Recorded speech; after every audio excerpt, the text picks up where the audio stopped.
আসসালামু আলাইকুম viewers, welcome to Tanzina's recipe. আশা করি আপনারা সবাই ভালো আছেন। আজ আমি আপনাদেরকে খুবই মজার একটি ডেজার্ট তৈরি করে দেখাবো, তা হচ্ছে ইটালিয়ান তিরামিসু। চলুন তাহলে শুরু করা যাক। এখানে আমি একটা বাটিতে হালকা গরম পানি নিয়েছি, আর এখানে 2 কাপ পানি নিয়েছি। তার মধ্যে আমি 1 টেবিল চামচ পরিমাণের কফি দিয়ে দিচ্ছি। কফিটা দেওয়ার পরে আমি এটাকে মিক্সড করে একটু সাইডে রেখে দেবো, আর এই পানিটাকে ঠান্ডা করে নিতে হবে। আর এখন এখানে আমি কেটেলের মধ্যে আমি ফোটানো পানি নিয়েছি, সেই পানিটা আমি একটা পাতিল নিয়েছি, পাতিলের মধ্যে দিয়ে দিলাম। তো এখন যেটা করব, আমি এখানে 4টা ডিম নেব, মানে 4টা ডিমের কুসুম নেব, সাদা অংশটা নেব না। সাদা অংশটা চাইলে দেওয়া যাবে, তবে আমি দেব না, শুধু কুসুমটা দিয়েই করব। তো এই ডিমটাকে আমি এখন একটা যে গরম পানির হাঁড়িটা নিয়েছি, সেটার উপরে রেখে আমি এটাকে বিট করে নেব। তাতে করে বাষ্পটা এই ডিমের কুসুমটার মধ্যে লাগলে যে ব্যাকটেরিয়াটা থাকে সেটা দূর হয়ে যায়। আর একটা মনের মধ্যে যেরকম সন্দেহ থাকে যে ডিমটা কাঁচা, ওইটাও থাকে না। তো ভালোভাবে বিট করে নিতে হবে। আর সাথে হাফ কাপ পরিমাণের চিনি দিয়ে দিলাম। দিয়ে একসময় দেখা যাবে এরকম সাদা কালার হয়ে যাবে। তখন ভ্যানিলা এসেন্স দিয়ে দিতে হবে 1 টিস্পুন। দিয়ে আবারও হ্যান্ড উইক্স দিয়ে ভালোভাবে এরকম অনবরত মিক্সড করে নিতে হবে, বিট করে।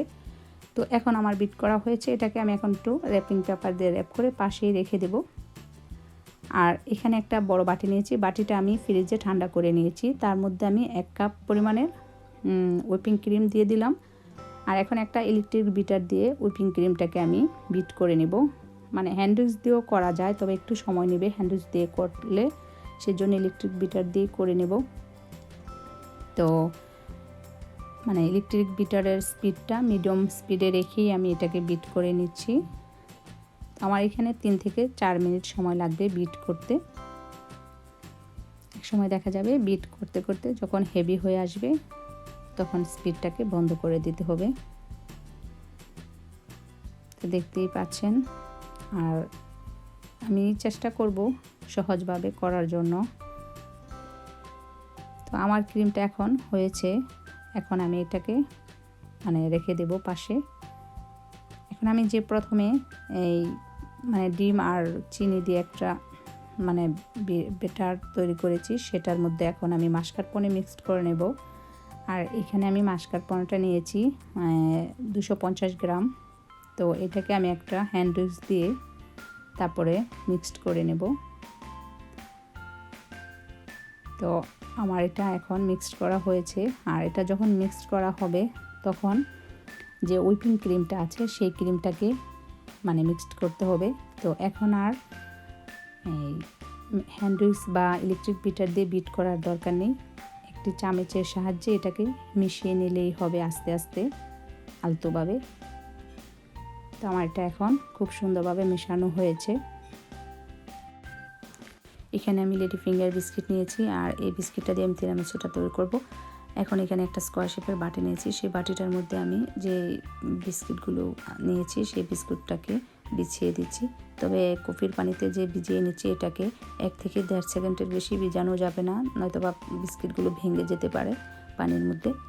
তো এখন বিস্কিটের উপরে আমি যে ক্রিম নিয়েছি সেই ক্রিমটাকে স্প্রেড করে দিচ্ছি একটা চামচ দিয়ে। তো সব সাইডে ভালোভাবে স্প্রেড করে দিতে হবে। আর আপনাদেরকে একটা কথা বলবো, যে যদি আপনারা লেডি ফিঙ্গার বিস্কিটটা হাতের কাছে না পান, সেক্ষেত্রে আপনারা ভ্যানিলা প্লেন কেকটা ইউজ করতে পারবেন তিরামিসু বানানোর ক্ষেত্রে। তো আমি আরও একটা লেয়ার করে দিচ্ছি, আমি 2টা লেয়ার করব এই তিরামিসুর। তো বাকি যে ক্রিমটুকু আছে সেটুকু সবটুকু দিয়ে দিচ্ছি, দিয়ে ভালোভাবে স্প্রেড করে নিতে হবে। তারপর উপরটাতে আমি কোকো পাউডার দেব, একটি ছাঁকনি দিয়ে কোকো পাউডার দিয়ে দিতে হবে ভালোভাবে। এখন আমি এটার উপরে কোকো পাউডার দিয়ে দিব। আর তিরামিসুটা বানানোর পরে 8 থেকে 10 ঘন্টা ম্যাক্সিমাম ফ্রিজে রেখে দিতে হয়, নর্মাল ফ্রিজে, তারপর পরিবেশন করতে হয়। আর নয়তোবা ওভারনাইট করতে হয়। তো আমি ফিরে আসব 10 ঘন্টা পর, এটাকে আমি নর্মাল ফ্রিজে রেখে দেব।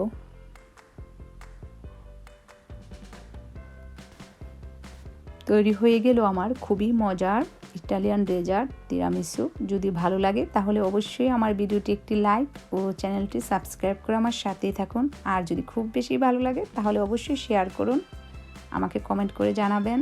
আমি কেটে দেখাচ্ছি। আর প্রথম পিসটা একটু এবড়ো থেবড়ো হয়, সেকেন্ড পিসটা খুবই সুন্দর হয়। আর এটা কিন্তু অসম্ভব মজা, অবশ্যই ট্রাই করবেন। তো আজ এই পর্যন্তই, সবাই ভালো থাকুন, সুস্থ থাকুন, আল্লাহ হাফেজ।